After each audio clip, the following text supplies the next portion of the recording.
Olá, que a paz esteja com você. Antes de começarmos nosso estudo de hoje, te convido com carinho a curtir este vídeo, deixar seu comentário e se inscrever no canal. Você pode ser instrumento para que ela chegue a quem mais precisa. Que juntos possamos espalhar luz, esperança e paz. Senhor Jesus, aqui estamos reunidos mais uma vez para estudar, refletir e buscar entendimento à luz do Teu Evangelho. Hoje, diante de um tema tão delicado, te pedimos amparo e sensibilidade. Que nosso coração se abra à compaixão, que nossa mente se eleve à esperança e que nenhuma dor humana nos seja indiferente. Inspira-nos, Senhor, a compreender com profundidade as lições que hoje nos chegam, para que saibamos consolar, fortalecer e orientar a nós mesmos e aos nossos irmãos nos momentos de escuridão. Que os bons espíritos nos envolvam com paz e clareza e que a luz do Teu amor ilumine este estudo, agora e sempre. Que assim seja. Continuação do capítulo 5. O suicídio e a loucura. 14.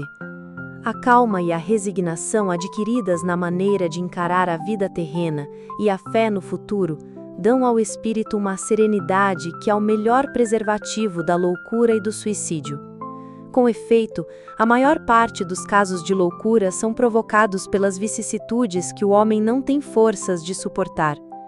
Se, portanto, graças à maneira por que o Espiritismo o faz encarar as coisas mundanas, ele recebe com indiferença e até mesmo com alegria os reveses e as decepções que em outras circunstâncias o levariam ao desespero, é evidente que essa força que o eleva acima dos acontecimentos preserva a sua razão dos abalos que o poderiam perturbar.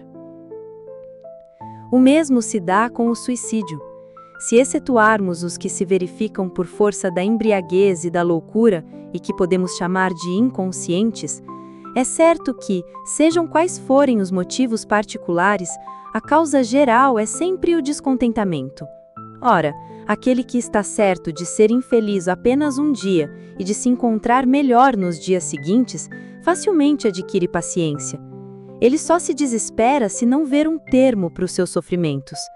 E o que é a vida humana em relação à eternidade, se não bem menos que um dia?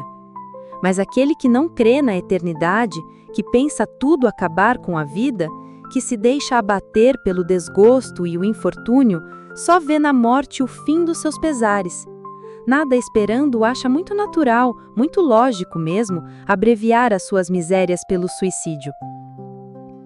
A incredulidade, a simples dúvida quanto ao futuro, as ideias materialistas, em uma palavra, são os maiores incentivadores do suicídio.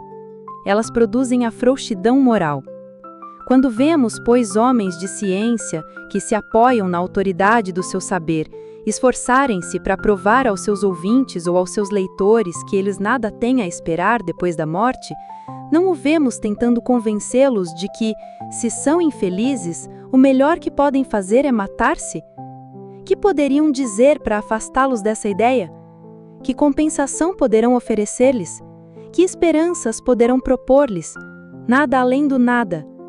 De onde é forçoso concluir que, se o nada é o único remédio heróico, a única perspectiva possível, mais vale atirar-se logo a ele, do que deixar para mais tarde, aumentando assim o sofrimento. A propagação das ideias materialistas é, portanto, o veneno que inocula em muitos a ideia do suicídio, e os que se fazem seus apóstolos assumem uma terrível responsabilidade. Com o Espiritismo, a dúvida não sendo mais permitida, modifica-se a visão da vida. O crente sabe que a vida se prolonga indefinidamente para além do túmulo, mas em condições inteiramente novas.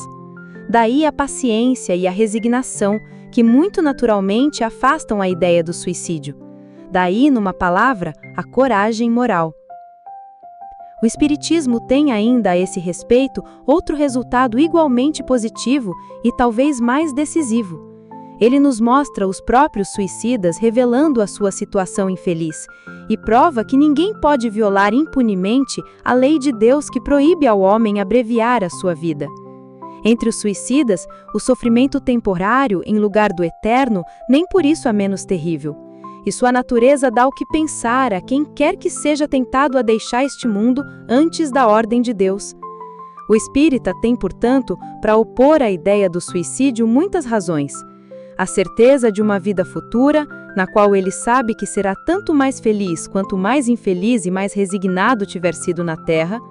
A certeza de que, abreviando a sua vida, chega a um resultado inteiramente contrário ao que esperava, que foge de um mal para cair em outro ainda pior, mais demorado e mais terrível, que se engana ao pensar que se matando irá mais depressa para o céu, que o suicídio é um obstáculo à reunião no outro mundo com as pessoas de sua afeição, que lá espera encontrar. De tudo isso resulta que o suicídio, só lhe oferecendo decepções, é contrário aos seus próprios interesses. Por isso, o número de suicídios que o espiritismo impede é considerável, e podemos concluir que quando todos forem espíritas, não haverá mais suicídios conscientes. Comparando, pois, os resultados das doutrinas materialista e espírita sobre o ponto de vista do suicídio, vemos que a lógica de uma conduz a ele, enquanto a lógica da outra a evita, o que é confirmado pela experiência. Reflexão. Diante dos ensinamentos que estudamos, somos convidados a enxergar a vida com os olhos do espírito imortal. O espiritismo não apenas consola, ele esclarece, sustenta e previne. Ao nos mostrar que o sofrimento é passageiro e que toda dor tem um propósito, ele nos oferece uma chave para resistir ao desespero e à fuga. Compreendemos que a fé no futuro, quando sincera e viva, é um verdadeiro escudo contra os tormentos da alma. Aquele que entende que a vida continua além do túmulo e que colhemos conforme plantamos, encontra forças onde antes só havia escuridão. A esperança, então, não é mais uma ilusão, é um farol seguro nos dias mais difíceis. E aprendemos também que propagar o materialismo, que nega a continuidade da vida, é semear o vazio. Por isso, o conhecimento espírita é responsabilidade. Ao sabermos das consequências do suicídio e do sofrimento que dele decorre, tornamo-nos também agentes de luz para aqueles que sofrem em silêncio. Que essa reflexão nos leve a valorizar cada oportunidade de viver, de amar, de compreender, e que sejamos presença firme e acolhedora para os que atravessam a sombra, ajudando-os, com paciência e compaixão, a reencontrar o caminho da luz.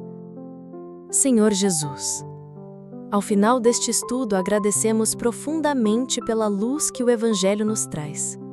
Que possamos levar conosco a compreensão de que a dor tem propósito e que o desespero pode ser vencido pela fé, pela esperança e pelo amor. Ajuda-nos a ser instrumentos de acolhimento e consolo, capazes de enxergar a dor do outro com compaixão e humildade. Ampara, Senhor, todos os que sofrem em silêncio, todos os que se sentem à beira do abismo e todos os que já partiram sem compreender o valor da vida. Que a Tua paz envolva a terra e que a nossa mente e coração permaneçam abertos ao bem, ao serviço e à luz. Em Tua presença, encerramos este encontro com as preces que nos foram deixadas como fonte de força e conexão com o Divino. Pai nosso que estais no céu, santificado seja o vosso nome. Venha a nós o vosso reino. Seja feita a vossa vontade, assim na terra como no céu. O pão nosso de cada dia nos dai hoje. Perdoai as nossas ofensas, assim como nós perdoamos a quem nos tem ofendido. E não nos deixeis cair em tentação, mas livrai-nos do mal. Que assim seja. Ave Maria, cheia de graça, o Senhor é convosco. Bendita sois vós entre as mulheres. Bendito é o fruto do vosso ventre, Jesus. Santa Maria, Mãe de Deus, rogai por nós, pecadores, agora e na hora da nossa morte. Amém.